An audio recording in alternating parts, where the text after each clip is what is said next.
ഗുരുഗണത്തിലേക്ക് സ്നേഹവന്ദനം. എന്താണ് ആഡംബരം എന്നതിന് ഏറ്റവും ഭംഗിയായിട്ട് ഉത്തരം നൽകിയിട്ടുള്ളത് മഹാത്മാഗാന്ധിയാണ്. ഒരുവൻ്റെ പരിസരത്തിന് ഇറക്കാത്തതാണ് ആഡംബരം. തൻ്റെ പരിസരത്തിന് ഇറക്കാത്തത് കൊണ്ട് ഒരു മേൽപ്പുതപ്പ് പോലും വേണ്ടെന്ന് വെച്ച ആളാണ് മഹാത്മാ എന്ന് നമുക്കറിയാം. കഥകളനുസരിച്ച് ഒരിക്കൽ അദ്ദേഹത്തിന് മേൽപ്പുതപ്പുണ്ടായിരുന്നു. അന്ന് ഈ ഒറ്റമുണ്ട് മാത്രമായിരുന്നില്ല. ഒരു പുഴയോരത്ത് പഠിപ്പിച്ചുകൊണ്ടിരിക്കുമ്പോൾ ഗാന്ധി ശ്രദ്ധിച്ചു, പുഴയിൽ കുളിച്ചു കിടക്കുന്ന ഒരു സ്ത്രീ കരയിലേക്ക് കയറി വരുന്നില്ല. കുറേ കഴിയുമ്പോൾ അയാളുടെ ഒരു പാരൻറ്റ്, ആ പിതാവെന്ന് പറയുന്നൊരു ബോധമുണരുകയും അവളോട് കരയ്ക്ക് കയറി വരാൻ ആവശ്യപ്പെടുകയും ചെയ്തു. വേട്ടി, ഇനിയും പുഴയിൽ കിടക്കുകയാണെങ്കിൽ നിനക്ക് പനി പിടിക്കും. അപ്പോൾ അവൾ അവിടെ നിന്ന് വിളിച്ച് പറഞ്ഞു, ബാപ്പു, എനിക്ക് ചുറ്റി വരാൻ ചേലയില്ല. I have nothing to wrap. കുളിച്ച് കയറി വരുമ്പോൾ വാരിച്ചുറ്റാനായിട്ട് ഒരു തുണിത്തുണ്ടമില്ലാത്തതിൻ്റെ പേരിൽ പുഴയിൽ കുളിച്ച് കിടക്കേണ്ടി വരുന്ന എൻ്റെ മകൾ പെങ്ങൾ. അന്നാണ് ഗാന്ധിക്ക് മനസ്സിലായത് തൻ്റെ ഈ ഉപവസ്ത്രം പോലും ഒരാഡംബരമാണ്. പുഴയുടെ മീതയിലേക്ക് അതെറിഞ്ഞിട്ട് കൊടുക്കുകയും അത് ചുറ്റി അവൾ കയറി വരികയും പിന്നീട് ഗാന്ധി എന്നേക്കുമായിട്ട് ഈ ഉപവസ്ത്രം ഉപേക്ഷിച്ചു എന്നുള്ള ഒരു കഥയുണ്ട്. കഥയായിരിക്കാം, പക്ഷെ വളരെ ഭംഗിയായിട്ട് ഗാന്ധി പിന്നീട് ഡിഫൈൻ ചെയ്യുന്നുണ്ട് പരിസരത്ത് നിരക്കാത്ത ആഡംബരം. പരിസരം എന്ന് പറയുമ്പോൾ തൊട്ട അയൽവക്കം എന്നുള്ള മാത്രം അർത്ഥമാക്കരുത്. ഓരോരുത്തൻ്റെയും സാംസ്കാരിക പരിസരമുണ്ട്. അങ്ങനെയെങ്കിൽ കേരളത്തിൻ്റെ വലിയൊരർത്ഥത്തിൽ ഭാരതത്തിൻ്റെയൊക്കെ സാംസ്കാരിക പരിസരം എന്ന് പറയുന്നത് ദാരിദ്ര്യം തന്നെ. നിങ്ങൾ ഏത് നാട്ടിലാണ്, നിങ്ങളിപ്പോൾ ന്യൂയോർക്കിലോ വിയന്നയിലോ ലോകത്തെവിടെയാണെങ്കിലും നിങ്ങൾ ഈ കൾച്ചറൽ എന്ന് വിശേഷിപ്പിക്കപ്പെടാവുന്ന, ഈ സാംസ്കാരിക എന്ന് വിശേഷിപ്പിക്കപ്പെടാവുന്ന ആ ദാരിദ്ര്യമാണ് നമ്മുടെ പരിസരം. അതിനെ കാണാതെ പോകരുത്. ആഡംബരം ഒരു പാപമെന്ന മട്ടിലാണ് സഭ എന്നും പറയാനായിട്ടും പഠിപ്പിക്കാനായിട്ട് ശ്രമിച്ചിട്ടുള്ളത്. ഒരു കൈക്കുഞ്ഞായിട്ട് നിങ്ങൾ ദേവാലയത്തിൽ കൊണ്ടുവന്നപ്പോൾ ഒരിറ്റ് ജലം തീർത്ത് നിങ്ങൾ ശിരസിലേക്ക് ഇറ്റ് വീഴ്ത്തുന്നതിനേക്കാൾ മുമ്പേ നിങ്ങളുടെ വൈദികൻ അത് പറയാനായിട്ട് ശ്രമിക്കുന്നുണ്ട്. നിങ്ങൾ പിശാചിനെ ഒഴിവാക്കുന്നുണ്ടോ? തീർച്ചയായിട്ടും. നമുക്കത് പറയാനാവാത്തത് കൊണ്ട് നമുക്ക് വേണ്ടി നമ്മുടെ ജ്ഞാനപിതാക്കന്മാരും മാതാപിതാക്കന്മാരും ഉത്തരം കൊടുക്കുക. അടുത്ത ചോദ്യം ഇങ്ങനെയാണ്, അവൻ്റെ സകല ആഡംബരങ്ങൾ ഒഴിവാക്കുന്നുണ്ടോ? പിശാചിൻ്റെ ആഡംബരങ്ങൾക്ക് ഒത്തിരി ദൈവശാസ്ത്രപരമായ അർത്ഥധ്വനികളുണ്ട്, റെസണൻസ് ഉണ്ട്. എന്നാൽ അതിന് വളരെ ഡയറക്റ്റായിട്ട് അർത്ഥം കൂടിയുണ്ട് ആഡംബരം. നമ്മൾ ഈ ആഡംബരം ഒന്ന് കാലാകാലമായിട്ട് വിശേഷിപ്പിക്കുന്ന ഒരു കാര്യത്തെ കാണാതെ മറ്റ് ആഡംബരങ്ങളെക്കുറിച്ച് പറയാനായിട്ട് വൈകട്ടെ. അങ്ങനെയെങ്കിൽ അത് പാപമാണ്, തിന്മയുമായിട്ട് ബന്ധപ്പെട്ട് നിൽക്കുന്ന കാര്യമാണെന്നൊക്കെ ചെറിയ പ്രായത്തിൽ തന്നെ നമ്മളിൽ ബോധമുണർത്താനായിട്ട് ശ്രമിക്കുമ്പോഴും ദൈവനാമത്തിൽ സംഭവിക്കുന്ന ആഡംബരങ്ങളെ നമ്മൾ കാണാതെ പോകരുത്. രണ്ട് പദങ്ങൾക്കിടയിലുള്ള വ്യത്യാസം ഇനിയും നമുക്ക് കൃത്യമായിട്ട് മനസ്സിലായിട്ടില്ല. നമ്മൾ കാലാകാലങ്ങളായിട്ട് പറഞ്ഞുകൊണ്ടിരിക്കുന്നത് ഇങ്ങനെ ദൈവത്തിലുള്ള വിശ്വാസത്തെക്കുറിച്ചാണ്, അല്ലെങ്കിൽ യേശുവിലുള്ള വിശ്വാസത്തെക്കുറിച്ചാണ്. യേശുവിൻ്റെ വിശ്വാസം എന്താ? ഫെയ്ത്ത് ഇൻ ജീസസും ഫെയ്ത്ത് ഓഫ് ജീസസും തമ്മിൽ ഭയങ്കര വ്യത്യാസമുണ്ട്. ആ വ്യത്യാസം തിരിച്ചറിയാത്തിടത്തോളം കാലം ഈ പൗലോസ് അപ്പോസ്തലനൊക്കെ പറയുന്ന കണക്ക് ഇങ്ങനെ പാല് കുടിക്കുന്ന കുട്ടികളായിട്ട് തന്നെ നമ്മൾ നമ്മുടെ വിശ്വാസ ജീവിതത്തിൽ കടന്നു പോകും, മരിച്ചു പോകും. എന്നാൽ ഖരപദാർത്ഥം ഭക്ഷിക്കാനായിട്ട് ആഗ്രഹിക്കുന്നവരാണ്. തങ്ങളുടെ വിശ്വാസ ജീവിത പക്വതയിൽ ആചരിക്കാനായിട്ട് ആഗ്രഹിക്കുന്നവർക്ക്, തങ്ങളുടെ വിശ്വാസം ജീവിക്കാനായിട്ട് ആഗ്രഹിക്കുന്നവർക്ക് നിശ്ചയമായിട്ടും യേശു പുലർത്തിയിരുന്ന വിശ്വാസങ്ങൾ എന്താണെന്ന് കണ്ടെത്തേണ്ട, തിരിച്ചറിയേണ്ട, ബലപ്പെടുത്തേണ്ട ബാധ്യതയുണ്ട്. Faith in Jesus and faith of Jesus. വലിയ പള്ളികളൊക്കെ നമുക്ക് ചുറ്റും ഇങ്ങനെ നോക്കി നിൽക്കുമ്പോൾ ഉയർന്നു പോകുന്നുണ്ട്. എന്നും വലിയ കെട്ടിടങ്ങൾ പണിയുമ്പോൾ നമുക്കൊരു പേടിയുണ്ട്. കാരണം നമ്മുടെ പാരമ്പര്യങ്ങളിൽ അത്തരം കെട്ടിടങ്ങളെയൊക്കെ വിശേഷിപ്പിക്കാവുന്നൊരു വാക്ക് ഈ ബാബേൽ ഗോപുരം എന്നാണ്. മനുഷ്യൻ വലിയ കെട്ടിടങ്ങൾ പണിയുമ്പോഴൊക്കെ എവിടെയൊക്കെ ഇങ്ങനെ ഭാഷകൾ ചിത്രിക്കപ്പെടുന്നു. വലിയ വീട് പണിതാലും വലിയ ദേവാലയങ്ങൾ പണിതാലും ആനുപാതികമല്ലാത്ത വലിയ മാളുകൾ പണിയുമ്പോഴും അവിടെയൊക്കെ ഇങ്ങനെ ഭാഷകൾ ചിത്രിക്കപ്പെടുന്നു എന്നൊരു തോന്നലുണ്ട്. ബാബേൽ ഗോപുരത്തിൽ സംഭവിച്ചത് അത് തന്നെ. ഗോപുരം ഇങ്ങനെ ഉയർന്നു പൊങ്ങുമ്പോൾ ദൈവം പറയുകയാണ്, നമുക്കിവരുടെ ഭാഷകൾ ചിത്രിപ്പിക്കാം. അന്നൊരു മനുഷ്യൻ ഒറ്റ ഭാഷയായിരുന്നു. ചില കാര്യങ്ങൾ ആനുപാതികമല്ലാതെ മാറുമ്പോൾ, ചില കാര്യങ്ങൾ നമ്മൾ സങ്കല്പിക്കുന്നതിനേക്കാൾ വലുതാകുമ്പോൾ ഇങ്ങനെ ഭാഷകൾ ചിതറപ്പെടുകയാണ്. കൂലിപ്പണിക്കാരൻ്റെ ഭാഷ ധനികർക്ക് മനസ്സിലാവുന്നില്ല, കുഞ്ഞുങ്ങളുടെ ഭാഷ മുതിർന്നവർക്ക് മനസ്സിലാവുന്നില്ല. ഇങ്ങനെ പല രീതിയിലുള്ള ഭാഷകൾ ചിതറിക്കപ്പെടുന്ന ദുരന്തം ഈ വലിയ കെട്ടിടങ്ങളിലൊക്കെ ഉണ്ട്. നമ്മുടെ ദേവാലയങ്ങളുടെ ഈ വലിപ്പങ്ങൾ അത്ര നീതീകരിക്കപ്പെടേണ്ടതാണോ? ദൈവത്തിന് ഏറ്റവും നല്ലത് കൊടുക്കണമെന്നൊക്കെയാണ് നമ്മൾ പറഞ്ഞുകൊണ്ടിരിക്കുന്നത്. അതൊരു പക്ഷേ ഒരു പഴയ നിയമസങ്കല്പം. ദൈവത്തിന് ഏറ്റവും നല്ലതും ഉചിതമായതും കൊടുക്കണമായിരുന്നെങ്കിൽ എന്തിനായിരുന്നു നമ്മുടെ യേശു ഇങ്ങനെ പെരുവഴിയിൽ പറന്നു വീണത്? എനിക്ക് തോന്നുന്നൊരു ക്രിബ് പോലും നീതീകരിക്കപ്പെടേണ്ടതല്ല. കാര്യം ശരിയാണ്, ക്രിബൊക്കെ രൂപപ്പെടുത്തിയത് ആദ്യമായിട്ട് ഒരു ക്രിബ് വെച്ച് ക്രിസ്മസ് ആചരണം നടത്തിയത് ഞങ്ങളുടെ സന്യാസ സമൂഹത്തിൻ്റെ ആചാര്യനായ അസിസില ഫ്രാൻസിസാണ്. പക്ഷെ എന്നിട്ടും സുവിശേഷം കുറേ കൂടി ഇങ്ങനെ കൃത്യമായിട്ട് വായിക്കുമ്പോൾ ഒരു ക്രിബിൻ്റെ പോലും നീതീകരണമുണ്ടോ? എന്തിനാണ് ക്രിബ് ഉണ്ടാക്കുന്നത്? കുഞ്ഞുങ്ങൾ ഉൾപ്പെടെ എല്ലാവരും പറയും യേശു പുൽത്തൊഴുത്തിൽ പിറന്നു. യേശു പുൽത്തൊഴുത്തിൽ പിറന്നു എന്ന് നിങ്ങൾ വായിച്ചുകൊണ്ടിരിക്കുന്ന വേദപുസ്തകത്തിൽ എവിടെയാണ് പറഞ്ഞുകൊണ്ടിരിക്കുന്നത്? അത് ശ്രദ്ധിച്ച് വായിക്കുമ്പോൾ നമുക്ക് മനസ്സിലാകും, അവർ അവനെ പുൽത്തൊട്ടിയിൽ കിടത്തി. അങ്ങനെയെങ്കിൽ സംഭവിച്ച ഇത് തന്നെ ആയിരിക്കണം. ലോകത്തുള്ള ഏതൊരു നാടോടി സ്ത്രീയും തൻ്റെ കുഞ്ഞിന് ജന്മം കൊടുക്കുന്ന കണക്ക് നിറവേറുള്ള മറിയം പെരുവഴിയിൽ പെറ്റുവീഴ്ത്തിയ കുഞ്ഞിൻ്റെ പേരായിരിക്കണം യേശു. വർഷങ്ങൾക്ക് ശേഷം നിൻ്റെ വീട് എവിടെയും ചോദിക്കുമ്പോൾ യേശു വളരെ കൃത്യമായിട്ട് പറയുന്നുണ്ട്, കുരുവിക്ക് കൂടുണ്ട്, കുറുനരിക്ക് മാളവുമുണ്ട്, എനിക്ക് വീടില്ല, എനിക്ക് ഞാൻ പിറന്നൊന്ന് ഇങ്ങനെ വരച്ചു കാട്ടാനായിട്ട് ഒരിടമില്ല ഈ ഭൂമിയിൽ. അങ്ങനെ തന്നെ അവൻ കടന്നു പോയതും ഒരങ്കലം മണ്ണ് സ്വന്തമാക്കാതെ. അപ്പോൾ ദൈവത്തിന് ഏറ്റവും നല്ലത് കൊടുക്കണമായിരുന്നെങ്കിൽ എന്തിനാണ് തൻ്റെ പുത്രനെ ഈ ജീവിതത്തിൻ്റെ കൊടിയ കഠിന ദാരിദ്ര്യത്തിലൂടെ അനുഭവങ്ങളുടെയും കൂട്ടിക്കൊണ്ടുപോകാനായിട്ട് പിതാവ് സമ്മതിച്ചത്? ഒരങ്കലം മണ്ണില്ലാതെയല്ലേ കടന്നു പോയത്? പിറക്കാനിടവില്ല, ഇങ്ങനെ വളരാനിടവില്ല, പ്രവാസിയായിരുന്നു, മരിക്കാനിടവില്ല, മരിച്ചടക്കപ്പെടാനും ഇടവില്ല. അപ്പോൾ നമ്മളിപ്പോഴും പറഞ്ഞുകൊണ്ടിരിക്കുന്നത് കുറച്ചിങ്ങനെ ആ പഴയ നിയമത്തിൽ ഒരു ദൈവസങ്കല്പം ഏറ്റവും നല്ല ദൈവത്തിന് കൊടുക്കുക. തൻ്റെ അവസാനത്തെ മനുഷ്യനും ആലയമില്ലാത്തിടത്തോളം കാലം ദൈവം നമ്മുടെ വലിയ ആലയങ്ങളിലൊക്കെ തൃപ്തനാകുമെന്നൊക്കെ പറയുന്ന ആ ദൈവസങ്കല്പം പഴയ നിയമത്തിൽ ഇതുണ്ടെന്ന് എനിക്ക് തോന്നുന്നില്ല. വാസ്തവത്തിൽ ദേവാലയം പണിയാനായിട്ട് ആഗ്രഹിച്ച വ്യക്തി ദാവീദ് രാജാവായിരുന്നു. അയാൾ എപ്പോഴും അതിനെക്കുറിച്ച് വളരെ ഇങ്ങനെ വ്യാകുലപ്പെട്ടൊരു മനുഷ്യനാണ്. വലിയ ഗൃഹങ്ങളിൽ ഞങ്ങൾ വസിക്കുമ്പോൾ ഞങ്ങളുടെ ദൈവസങ്കല്പമായ വാഗ്ദാനത്തിൻ്റെ പേടകം ഇങ്ങനെ കൂടാരങ്ങളിൽ വെക്കേണ്ടി വരുന്നൊരു ബാധ്യത അയാൾ വല്ലാതെ അലട്ടിയിരുന്നു. അങ്ങനെ ദേവാലയം പണിയാനായിട്ടുള്ള എല്ലാ കാര്യങ്ങളും അയാളിങ്ങനെ സമാഹരിച്ചു. കിട്ടാവുന്ന ഏറ്റവും നല്ല കാര്യങ്ങൾ ഇങ്ങനെ കരുതി വെച്ചു, ശേഖരിച്ചു. എന്നിട്ടോ ദൈവം അയാളോട് പറഞ്ഞു, നീ ദേവാലയം പണിയില്ല. എന്താ കാര്യം? നിൻ്റെ കയ്യിൽ ചോരയുണ്ട്. ഒത്തിരി പേരുടെ ചോര വീണ് യോദ്ധാവിൻ്റെ ഈ കരം കൊണ്ട് പള്ളി പണിയാൻ പാടില്ല. ചോര എന്നൊക്കെ പറയുമ്പോൾ ഇങ്ങനെ വളരെ ഡയറക്റ്റായിട്ട് ഇങ്ങനെ ചോര വീഴ്ത്തുക എന്നുള്ള അർത്ഥം മാത്രമല്ല. നിങ്ങളുടെ കയ്യിലെ ഒരു കടാര ഉണ്ടായിരിക്കുക, കടാരയിൽ നിന്ന് രക്തവിറ്റ് വീഴുന്ന അർത്ഥമൊന്നുമില്ല. ഒരർത്ഥത്തിൽ ഭൂമിയിലുള്ള എല്ലാ ചൂഷണവും മനുഷ്യൻ്റെ ചോരയിൽ നിന്ന് തന്നെ, മനുഷ്യൻ്റെ ചോര വീട്ടുന്ന പരിപാടികളാണ്. അപ്പോൾ ഒത്തിരി ധനമൊക്കെ ചിലവഴിച്ച് ഓരോരോ കാര്യങ്ങൾ കെട്ടിപ്പടുത്തുമ്പോൾ ഈ ധനത്തിന് പിന്നിൽ ആരുടെയെങ്കിലും ചോരയുണ്ടെന്ന് അന്വേഷിക്കേണ്ട ബാധ്യതയില്ലേ? ഒരു സാധു സ്ത്രീ ഒത്തിരി വർഷങ്ങളായിട്ട് ഇങ്ങനെ വീട് പണിയാനായിട്ട് ശ്രമിച്ചുകൊണ്ടിരിക്കുക. കഴിഞ്ഞിടെ അവർ കണ്ടപ്പോൾ പറഞ്ഞു, വെച്ചാൽ പ്രാർത്ഥിക്കണേ, ഒരു 1.5 മുറി വീട് പണിയാനായിട്ട് ഞാൻ ഇത്രയും വർഷങ്ങളായിട്ട് ശ്രമിച്ചിട്ട് എനിക്ക് പറ്റണില്ല.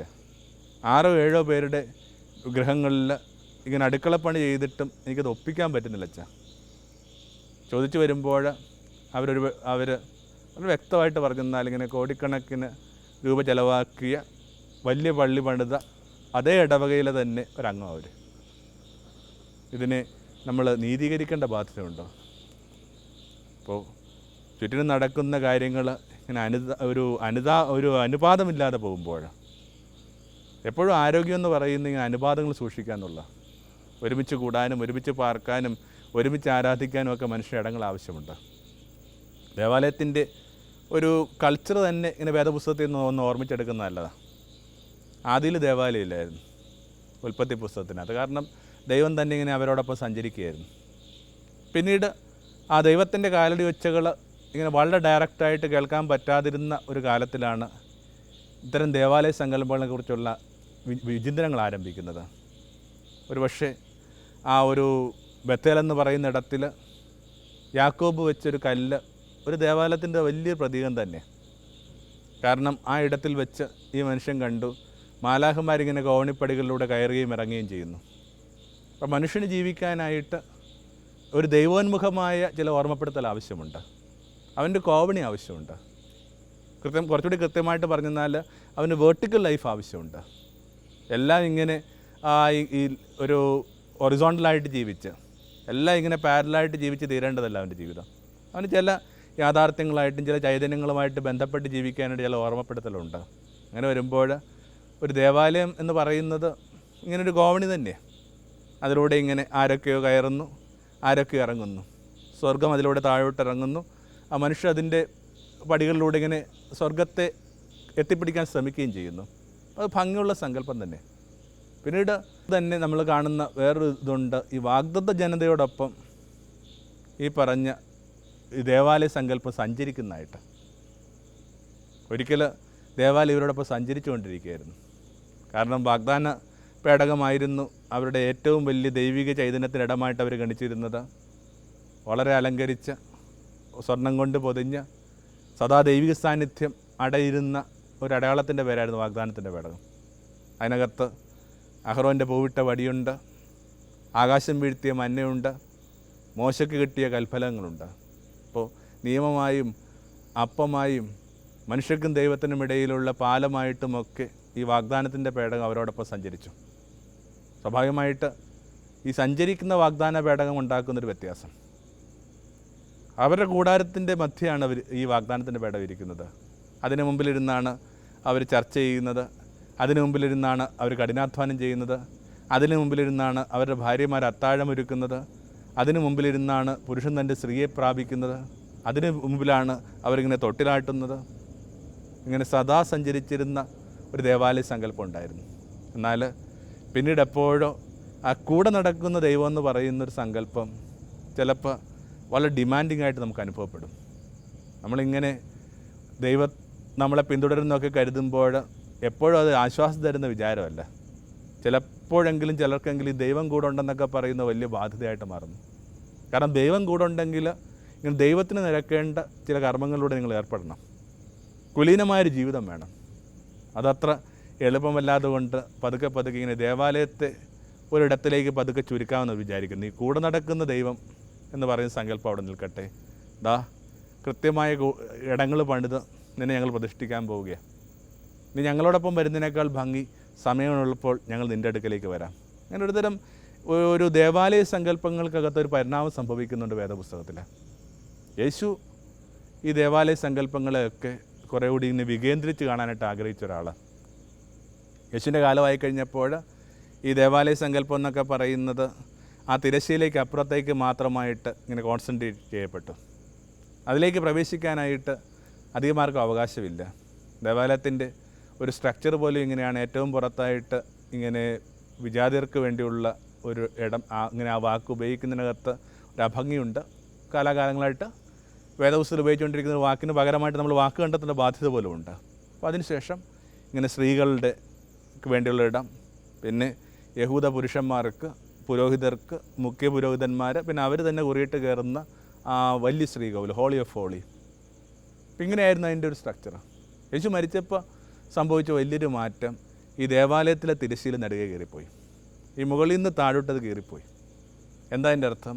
ഇന്നലെ വരെ ഇവിടെ മാത്രമായിട്ട് ചുരുങ്ങിക്കൊണ്ടിരുന്ന ദേവാലയ സങ്കല്പം ഇപ്പോൾ ഭൂമി മുഴുവൻ പടരുകയാണ്. ഇത് യേശു സമരക്കാരി സ്ത്രീയോട് പറഞ്ഞ ഒരു സംഭവത്തിൻ്റെ കൃത്യമായ തുടർച്ചയാണ്. കൃത്യമായ നമ്മുടെയൊക്കെ ഭാഷയിൽ, പുതിയ മക്കളുടെയൊക്കെ ഭാഷയിൽ കൃത്യമായ കണ്ടിന്യൂറ്റിയാണ്. സമരക്കാരി സ്ത്രീ കിണറ്റിൻ ചുവട്ടിൽ നിന്നുകൊണ്ട് അവനോട് ചോദിക്കുന്നുണ്ട്, എവിടെയാണ് ഞങ്ങൾ ആരാധിക്കുന്നത്? ലോകത്ത് മനുഷ്യരുടെ ഏറ്റവും വലിയ തർക്കം ഈ ആരാധന ഇടങ്ങളെക്കുറിച്ചാണ്. ഓരോരുത്തരും വിചാരിക്കുന്നു തങ്ങളുടെ ഇടങ്ങൾക്ക് കുറേ കൂടി വലിപ്പമുണ്ട്, കുറേ കൂടി ശ്രേഷ്ഠതയുണ്ട്, കുറേ കൂടി യോഗ്യമാണെന്നൊക്കെ അവർ കരുതുന്നുണ്ട്. ആ ലളിതമായ പ്രശ്നം തന്നെയാണ് ഈ സമരക്കാരി സ്ത്രീ അവനോട് ചോദിക്കുന്നത്, എവിടെ ആരാധിക്കേണ്ടത്? നിങ്ങളുടെ പിതാക്കന്മാർ ജെറുസലേമിൽ ആരാധിക്കുന്നു, ഞങ്ങളുടെ പിതാക്കന്മാർ ഗരസിമിൽ പോയി ആരാധിക്കുന്നു. ഏതാണ് ശരിയായ ആരാധനയിടം? യേശു പറഞ്ഞു, സ്ത്രീയെ ആ മലയിലും ഈ മലയിലുമല്ല എല്ലാ മലകളിലും മനുഷ്യ ദൈവത്തെ ആരാധിക്കുന്ന കാലം വരുന്നു. അപ്പോൾ ഇങ്ങനെ കുറേ കൂടി വികേന്ദ്രീകരിക്കപ്പെടുന്ന, ഭൂമി മുഴുവൻ പടരുന്ന ഒരു ദേവാലയ സങ്കല്പമാണ് യേശുവിൻ്റെ മനസ്സിൽ. അതിൻ്റെ കൃത്യമായ സാക്ഷ്യമാണ് ഈ മുകളിൽ നിന്ന് താഴോട്ട് കീറിയ തിരശ്ശീല. വളരെ നന്നായിട്ട് നമ്മൾ മനസ്സിലാക്കേണ്ടതുണ്ട്. ഇതിങ്ങനെ താഴത്തുനിന്ന് കീറിയെന്നല്ല പറയേണ്ടത്, മുകളിൽ നിന്നാണ് കേട്. യേശുവിലൂടെ ചില തിരശ്ശീലകളൊക്കെ കീറിപ്പോവുകയാണ്. അങ്ങനെ ദേവാലയ സങ്കല്പം ഭൂമി മുഴുവൻ പടരുമ്പോൾ ആ പ്രവചനം പൂർത്തിയാകുക. ആ മലയിലും ഈ മലയിലുമല്ല എല്ലായിടങ്ങളിലും മനുഷ്യ ദൈവത്തെ ആരാധിക്കുന്ന കാലം വരുന്നു. ഇനി തിരക്കുള്ള ട്രാമിൽ ഒരു ചെറുപ്പക്കാരൻ കണ്ണുപൂട്ടിയിരിക്കുമ്പോൾ, ഒരു സ്ത്രീ തൻ്റെ അടുക്കളയിൽ പച്ചക്കറി നുറുക്കുമ്പോൾ, ഒരമ്മ തൻ്റെ കുഞ്ഞിനെ തൊട്ടിലാട്ടുമ്പോൾ, ഒരു പുരുഷൻ തൻ്റെ സ്ത്രീയെ സ്നേഹിക്കുമ്പോൾ, ഈ സാന്നിധ്യം അവരെ പൊതിഞ്ഞു നിൽക്കുക, സദാ പൊതിഞ്ഞു നിൽക്കുന്നൊരു സാന്നിധ്യം. പഴയ നിയമത്തിൽ നമ്മൾ വായിച്ചു കേട്ടിട്ടില്ലേ, അവർ പ്രാർത്ഥിച്ചു കൊണ്ടിരുന്നപ്പോൾ മേഘത്തുണ്ട് വന്നവരെ പൊതിഞ്ഞു. മനുഷ്യൻ്റെ മുഴുവൻ ഇടങ്ങളിലും മനുഷ്യൻ്റെ മുഴുവൻ കർമ്മങ്ങൾക്കും മീതെയായിട്ട് ദൈവത്തിൻ്റെ ഒരു സ്നേഹം ഒരു മേഘത്തുണ്ടായിട്ട് ഇങ്ങനെ പൊതിഞ്ഞു വരുന്നൊരു അനുഭവത്തിൽ ഈ ദേവാലയം ഭൂമി മുഴുവൻ പടരുന്ന അനുഭവമായിട്ട് മാറുന്നു. നടപടി പുസ്തകത്തിലൊക്കെ അതിൻ്റെ ആ കൃത്യമായ സാക്ഷ്യപ്പെടുത്തലുണ്ട്. അതുകൊണ്ടാണല്ലോ ആ പ്രഖ്യാതമായ ആ ഒരു പ്രഭാഷണത്തിൽ പത്രോസ് ഇങ്ങനെ പറയുന്നത്, ഭൂമി അവൻ്റെ പാദപീഠം, ആകാശം അവൻ്റെ സിംഹാസനം. ഭൂമി പാദപീഠമാക്കി അവൻ മാറ്റിയിട്ടുണ്ടെങ്കിൽ ഈ ഭൂമി മുഴുവൻ ദേവാലയം. അപ്പോൾ ഒരു സെൻസ് ഓഫ് സേക്രഡ്നെസ്സോട് കൂടി ഈ ഭൂമിയിൽ വ്യാപരിക്കുക എന്നുള്ളതാണ് ഈ ഭൂമിയെ ദേവാലയമായിട്ട് പരിഗണിക്കേണ്ട, ഭൂമിയെ ദേവാലയമായിട്ട് പഠിപ്പിക്കേണ്ട ഒരു സംസ്കാരത്തിൽ നമുക്ക് ഉണ്ടാകാവുന്ന ഏറ്റവും ഭംഗിയുള്ള വിചാരം. കുറേ കൂടി ഇങ്ങനെ ആദരവോടുകൂടി ഭൂമിയെ കാണുക. കാരണം ഭൂമി അവൻ്റെ ദേവാലയം. അതുകൊണ്ടുകൂടിയൊക്കെ ആയിരിക്കണം തൻ്റെ ശിഷ്യ സമൂഹത്തെ ഭൂമിയുടെ അതിരുകളിലേക്ക് അയക്കുമ്പോൾ യേശു വളരെ സ്നേഹപൂർവ്വം പറയുന്നുണ്ട്, ചെരുപ്പുകൾ അഴിച്ചു പോവുക. ചെരുപ്പുകൾ യേശു പോലും ഉപയോഗിച്ചിട്ടുണ്ടാകും. അവൻ്റെ ചെരുപ്പിൻ്റെ വാറഴിക്കാൻ ഞാൻ യോഗ്യനല്ലെന്നൊക്കെ യോഹന്നാൻ പറയുമ്പോൾ അതിനകത്ത് കൃത്യമായിട്ട് ഒരു ചെരുപ്പിൻ്റെ വളരെ ഡയറക്റ്റായ സൂചന കൂടി കിടപ്പുണ്ടല്ലോ. എന്നിട്ടും മനസ്സുകൊണ്ട് മനുഷ്യർ ഈ ഭൂമിയെന്ന് പറയുന്ന ദേവാലയത്തിന് മീതെ കൂടി ഇങ്ങനെ ചെരുപ്പഴിച്ച് നടക്കണമെന്ന് അവിടെ നിന്ന് ആഗ്രഹിക്കുന്നു. കുറേ കൂടി ഇങ്ങനെ സെൻസ് ഓഫ് സേക്രഡ്നെസ് ആവശ്യമുണ്ട്. എല്ലാം മലിനീകരിക്കപ്പെട്ടുകൊണ്ടിരിക്കുക. പുഴയും മനുഷ്യൻ ശ്വസിക്കുന്ന വായുവും വയലേലകളും കുന്നുകളും, ഇങ്ങനെ ഭൂമിക്ക് മീതെ മനുഷ്യർ ചെയ്യാവുന്ന എല്ലാ തരം കാര്യങ്ങളും ഇന്ന് ഭൂമി വിധേയപ്പെട്ടുകൊണ്ടിരിക്കുക. ഒരു മോശപ്പെട്ട വാടകക്കാരാണ് നമ്മൾ. ഒരു വാടകക്കാരൻ മോശപ്പെട്ടതാണെങ്കിൽ അയാളുടെ വാടക ചീട്ട് നിശ്ചയമായിട്ടും കീറും. നമ്മൾ പാർക്കാൻ വേണ്ടി ഉപയോഗിച്ചൊരു വീടിനകത്ത് നമ്മളിങ്ങനെ ഓരോന്നായിട്ട് ചില്ല് ഉടച്ച് ടോയ്ലറ്റിൻ്റെ ഫ്ലഷ് തകർത്ത് ഓരോരോ കാര്യങ്ങൾക്കകത്ത് ഭിത്തിക്കകത്തൊക്കെ ആണിയൊക്കെ അടിച്ചൊക്കെ കഴിഞ്ഞാൽ സ്വാഭാവികമായിട്ട് ലോകത്തുള്ള ഒരു ഉടമയും തൻ്റെ വാടക ചീട്ട് തൻ്റെ ടെനൻറ്റിന് വേണ്ടി ഇങ്ങനെ നീട്ടിക്കൊടുക്കില്ല. അപ്പോൾ മനുഷ്യൻ പേടിക്കേണ്ടതാണ്. ഇത്രയും ദേവാലയമായിട്ട് യേശു കരുതാനായിട്ട് പ്രേരിപ്പിക്കുന്ന ആ ഇടത്തെ എത്ര ഗൗരവത്തിലാണ് അയാൾ എടുക്കുന്നത്. അത് അയാളുടെ ആ നിലപാട് കൊണ്ടും അയാളുടെ ആ ഒരു ധാരണയില്ലായ്മ കൊണ്ടും ഈ ഇടത്തെ മലീമസമായൊരിടമാക്കി രൂപപ്പെടുത്തുന്നുണ്ടോ? അതൊക്കെ പേടിക്കേണ്ട വിഷയങ്ങൾ തന്നെ. പിന്നീടായിട്ട് യേശു പറയുന്ന മറ്റൊരു സങ്കല്പം കൂടി ഉണ്ടുണ്ട്, ശരീരം ദേവാലയം. നമ്മുടെ ഭാരതീയ ചിന്തകളിലൊക്കെ ഇത് വളരെ കൃത്യമായിട്ട് നമുക്ക് മനസ്സിലാവുന്നൊരു കാര്യമാണ് ഈ ശരീരം ദേവാലയം എന്ന് പറയുന്നത്. ഒരു ക്ഷേത്രത്തിൻ്റെ നിർമ്മിതി പോലും ഈ ശരീരവുമായിട്ട് ബന്ധപ്പെട്ടാണ്. ഒരു ശരീരത്തിൻ്റെ തന്നെ ആ കൃത്യമായ സൂക്ഷ്മാർത്ഥത്തിലോ സ്ഥൂലാർത്ഥത്തിലോ ഒക്കെ ഉള്ള ആ ഒരു എക്സ്റ്റൻഷനോ ചുരുക്കലോ ഒക്കെയാണ് വാസ്തവത്തിൽ ഭാരതീയ സങ്കല്പങ്ങളിലെ ക്ഷേത്രം. ശരീരം ദേവാലയം. ഒരുപക്ഷെ ഓർത്ത് കഴിഞ്ഞാൽ ഏറ്റവും പുരാതനമായ ദേവാലയത്തിൻ്റെ പേര് ശരീരം തന്നെ. എങ്ങനെയായിരുന്നു മനുഷ്യൻ്റെ സൃഷ്ടി? മണ്ണുകൊണ്ട് ദൈവം മനുഷ്യനെ മെനഞ്ഞിട്ട് അവൻ്റെ നാസാരന്ധങ്ങളിൽ നിശ്വസിച്ചു. ദൈവത്തിൻ്റെ നിശ്വാസം എന്ന് പറയുന്നത്, ബ്രെത്ത് ഓഫ് ഗോഡ് എന്ന് പറയുന്നത് ദൈവിക സാന്നിധ്യം. അങ്ങനെയെങ്കിൽ ദൈവിക സാന്നിധ്യം ആദ്യമായിട്ട് പ്രവേശിച്ചത് ഈ ഉടലിലാണെങ്കിൽ, ഈ മണ്ണുകൊണ്ടുണ്ടാക്കിയ ഈ ഉടലിലാണെങ്കിൽ ശരീരമാണ് ഏറ്റവും പഴക്കമുള്ള ദേവാലയം. എന്നിട്ടും നമ്മുടേത് കണക്കൊരു കാലത്തിനകത്ത് എത്ര പേർ അവരുടെ ശരീരത്തിൻ്റെ കുലീനതയെ ധ്യാനിക്കുന്നു. ശരീരം ആർക്കും ക്ഷേത്രമായിട്ട് അനുഭവപ്പെടുന്നില്ല. ശരീരം സത്രമാണെന്നാണ് നമ്മൾ വായിച്ചുകൊണ്ടിരിക്കുന്ന പുസ്തകങ്ങളും നമ്മൾ കണ്ടുകൊണ്ടിരിക്കുന്ന പരസ്യങ്ങളും നമ്മൾ കേട്ടുകൊണ്ടിരിക്കുന്ന കാര്യങ്ങളും പറഞ്ഞുകൊണ്ടിരിക്കുന്നത്. സത്രം എന്ന് പറയുന്നത് എന്തിനു വേണ്ടിയാണ്? അത്താഴം ഉണ്ണാനും അന്തി ഉറങ്ങാനും ഒക്കെ വേണ്ടിയുള്ള സത്രം, മടുക്കുമ്പോൾ വേറൊന്നും തരാനും വേണ്ടിയുള്ള അപ്പിയറൻസാണ് അതിൻ്റെ ഏറ്റവും പ്രധാനപ്പെട്ട മാനദണ്ഡം. ഇതിനകത്തെന്തുണ്ടെന്ന് ആരും ചിന്തിക്കാറില്ല. അപ്പോൾ യേശുവിലേക്ക് എത്തുമ്പോഴേക്കും ഈ ദേവാലയ സങ്കല്പങ്ങൾക്ക് വേറൊരു ഭംഗി കൂടി കിട്ടുകയാണ്. ഇതിൻ്റെ അർത്ഥം ദേവാലയങ്ങൾ, നമ്മളിപ്പോൾ പണിയുന്ന രീതിയിലുള്ള ദേവാലയങ്ങൾ വേണ്ട എന്നുള്ളതല്ല. വളരെ കൃത്യമായിട്ടുള്ള ഒരു കൗദാശിക സാന്നിധ്യവുമായി ബന്ധപ്പെട്ടാണ് ദേവാലയങ്ങളുടെ നിലനിൽപ്പ്. പിന്നെ മനുഷ്യൻ എല്ലായ്പ്പോഴും ഓർമ്മപ്പെടുത്തൽ ആവശ്യമുണ്ട്. എന്നും ഇങ്ങനെ വനത്തിനുള്ളിലേക്ക് പോകുന്ന തൻ്റെ മകനെക്കുറിച്ച് ഒരു യഹൂദ റാബിക്ക് വലിയ ബുദ്ധിമുട്ട് തോന്നുന്നുണ്ട്. ഇവൻ എന്തിനാണ് പോകുന്നത്? അവനെ കാണുന്നില്ല. ഒരു ദിവസം ഇയാൾ ഇവനെ പിന്തുടർന്ന് വനത്തിലേക്ക് ചെല്ലുമ്പോൾ ഉൾവനങ്ങളിലേക്ക് ചെന്നിട്ട് ഇവനെ കണ്ണുപൂട്ടിയിരിക്കുക. അത് കഴിഞ്ഞിട്ട് തിരിച്ചു വരുമ്പോൾ റാബി ചോദിച്ചു, നീ അവിടെ എന്ത് ചെയ്യായിരുന്നു? ഞാൻ പ്രാർത്ഥിക്കാൻ പോവുക. അപ്പോൾ ഈ റാബി പുഞ്ചിലൂടെ പറഞ്ഞു, ദൈവം എല്ലായിടത്തും ഉണ്ടല്ലോ, എന്നിട്ട് നീ എന്തിനാ പ്രാർത്ഥിക്കാനായിട്ട് ഈ പറയുന്ന ഉൾവനങ്ങളിലേക്ക് പോകുന്നത്? ദൈവം എല്ലായിടത്തും ഉണ്ടെന്നല്ലേ നമ്മുടെ മതം പഠിപ്പിക്കുന്നത്? അങ്ങനെയല്ലേ ഞാനും നിന്നോട് പറഞ്ഞു തന്നിരിക്കുന്നത്? അപ്പോൾ ഈ ചെറിയ കുട്ടി അവൻ്റെ അപ്പയോട് പറഞ്ഞു, ദൈവം എല്ലായിടത്തും ഒരുപോലെ തന്നെയാണ്, എല്ലായിടത്തും ഉണ്ട്. പക്ഷേ ഞാൻ എല്ലായിടത്തും ഒരുപോലല്ല, ഞാൻ എല്ലായിടത്തും ഒരേപോലല്ല. അപ്പോൾ ചിലയിടങ്ങളിൽ കുറേ കൂടി ഇങ്ങനെ ദൈവിക സാന്നിധ്യത്തിൻ്റെ ഓർമ്മപ്പെടുത്തലുള്ളത് കൊണ്ട് ആ ദേവാലയം എന്ന് പറയുന്നത് നിശ്ചയമായിട്ടും ആ മാനവരാശിക്ക് മറ്റെല്ലാത്തരം ആലയങ്ങളും ആവശ്യമുള്ളത് കണക്ക് പ്രധാനപ്പെട്ട കാര്യം തന്നെ. പക്ഷേ അതിന് മീതെ ചില കാര്യങ്ങളൊക്കെ ചിന്തിക്കുമ്പോൾ വീണ്ടും ഞാൻ തുടങ്ങിയിടത്തേക്ക് തന്നെ മടങ്ങി വരികയാണ്. ഈ ഫെയ്ത്ത് ഇൻ ജീസസ് അല്ല ഒരു പക്ഷേ ഇനി പ്രധാനം, ഫെയ്ത്ത് ഓഫ് ജീസസാണ്. യേശു പറയാൻ ശ്രമിച്ച കാര്യങ്ങൾ, ദരിദ്രരോടും എളിയവരോടും അവൻ പുലർത്തിയ പ്രതിബദ്ധത, അവസാനത്തെ മനുഷ്യനും ആലയം ഉണ്ടാകുവോളം അലഞ്ഞടക്കാനായിട്ട് അവൻ കാണിച്ച ധൈര്യം, ഇതൊക്കെ കാണാതെ പോകരുത്. ഈ കാസയിൽ ഈശോ തിരുരക്തമാ, പീലാസയിൽ ദിവ്യ ശരീരം